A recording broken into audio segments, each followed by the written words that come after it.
ભાવનગર જિલ્લામાં સતત 4 દિવસથી વરસી રહેલા કમોસમી વરસાદને લઈને ખેતરોમાં જળબંબાકારની સ્થિતિ સર્જાઈ છે। મહુવા અને તળાજા પંથકમાં કમોસમી વરસાદના કહેરથી ખેડૂતોને મોટું નુકસાન થવા પામ્યું છે। ત્યારે અનેક જગ્યાએ વરવા દ્રશ્યો સામે આવ્યા। વીઘા દીઠ આશરે 45,000ની નુકસાની વેઠવાની પરિસ્થિતિનું નિર્માણ થયું। પાણીયારી ગામમાં આશરે 2,000 વીઘા જમીનમાં ખેતીના ઊભા પાકોને વ્યાપક નુકસાન થયું છે। આથી ખેડૂતોએ રાતા પાણી રોવાનો વારો આવ્યો છે।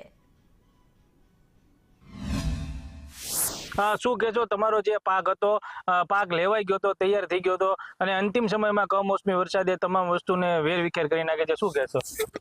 મારે સિંગ હતી જે હાલમાં લેવાનો ટાઈમ થયો ને ત્યાં વરસાદ થયો એટલે બધું પલળી ગયું। પછી અમે જેવું તેવું એમને બધું ભેગું કરીને નાખ્યું, ઢગલો કર્યો। નુકસાની તો ઘણી ગઈ।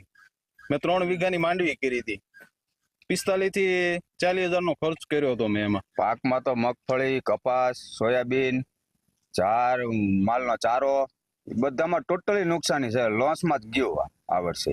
મારા ગામની અંદર ટોટલ 2,000 વીઘા જમીન છે।